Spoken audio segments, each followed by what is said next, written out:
Talk some politics right now as the Republican candidates shift their focus to South Carolina. The gloves are really coming off. The battle between Senator Ted Cruz and Donald Trump getting particularly nasty right now. Both candidates releasing attack ads against each other in the Palmetto State with 1 week until the primary. Will things just keep getting worse between the two and the others as well? Joining us now, Kevin McCullough, a talk show host with Salem Media Group, and Brian Joyce, a radio host of the Brian Joyce Show. Good morning to you both. I want to ask you about that this most recent Ted Cruz poll, or rather his ad. Let's take a quick look at that and get your reaction on the other side.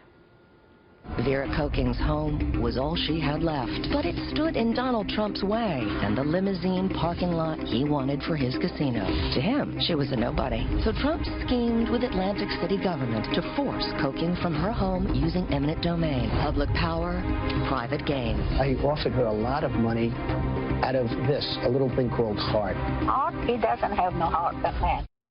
All right, there you go. Kevin, let me get your reaction to that. Hitting Donald Trump on the issue of eminent domain, something that conservatives do not like at all, something that Donald Trump supports because of his, work as a real estate developer. Kevin, does that issue matter to South Carolina voters?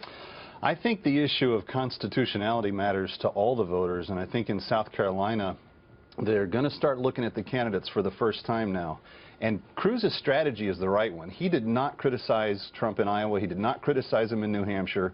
This is the place where the criticism has to be leveled. And he's going to do it from the right, which is the right side to do it on. Trump is vulnerable. He's had a lot of kind of conservative mouthpieces that have come to his aid. But he's not speaking the language himself, and so he's vulnerable on a lot of these things that he's got a mixed record on. Vulnerable on a lot of these things, you say, but let's take a look at the average of polls. Real Clear Politics, let's put that up on the screen if we could, please. Trump at 37, Cruz at 20, Rubio 14, and Bush coming in at 9. Brian, do you think that Donald Trump is vulnerable in South Carolina? I think he actually is vulnerable, and I've seen the polls, and I know that they indicate he's well ahead in the polls, but I do think when these primaries move back down south to states like South Carolina, I think you're going to see a lot of the evangelical vote coming out for Ted Cruz. I don't think voters in states like that, regardless of what the polls say, I'm not so sure they really warm up to Donald Trump and his whole big, bombastic Northeast attitude. And so I do think when they go down to South Carolina, regardless of what the polls are saying right now, I think you might see a strong showing once again from candidates like Marco Rubio or Ted Cruz. Kevin, there's a theory here that maybe this year voters don't care, at least on the Republican side, as much about the issues as they normally would. That those who are supporting Donald Trump are really more doing it out of a sense of a protest vote. That they don't like the way that Washington is being run and don't want typical politicians. So maybe do issues not matter this year, Kevin? I think that's a legitimate criticism, and I think a lot of people that would support Trump would say that. Here's the problem with it. Trump is not the anti-establishment vote to cast. He's the omni-establishment. He has contributed to all sides of the establishment. He's paid off every politician of all sides of issues so that he could get his way on things like eminent domain. Well, Ted Cruz is going to start pointing that out. He himself will admit that. He'll say, hey, I'll negotiate with people, and Ted Cruz has hit him on that particular issue.